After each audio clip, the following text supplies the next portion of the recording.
మోడీ ట్రంప్కి మళ్ళీ ప్రగల్భాలు పలకడు. ట్రంప్ పిలిచినా పలకరించడు, పట్టించుకోడు.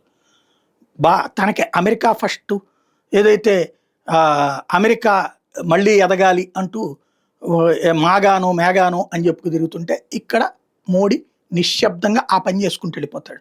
కొట్టాల్సిన చోట కొడుతుంటాడు. ఇప్పుడు రష్యా దగ్గర నుంచి ఆయిల్ కొనొద్దన్నా కొంటున్నాం.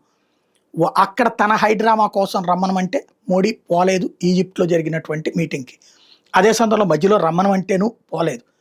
ఇంకొక వైపున ట్రంప్ ఎంతగా ప్రయత్నిస్తున్నా మోడీ అలక కాదు, తెలివిగా తప్పించుకుంటున్నాడు. ఎందుకంటే మనం ద్వేషించి దూషించి సాధించాల్సిందేం లేదు, నిశ్శబ్దంగా సాధించాలి.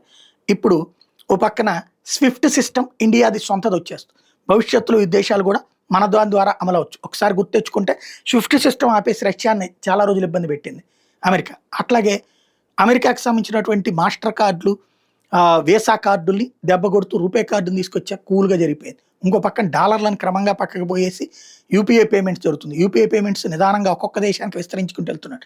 ఈలోపు మొన్న ఓపెన్గా స్టేట్మెంట్ ఇచ్చి స్వదేశీ వైపుకి వెళ్ళండి అని చెప్పుకొచ్చాడు. అందులో భాగంగా ఇప్పుడు జోహో వాళ్ళ యాప్స్ ఇవన్నీ కూడా ఈ స్వదేశీ యాప్స్ని ఇప్పుడు బీజేపీ శ్రేణులు ప్రొజెక్ట్ చేస్తున్నాయి.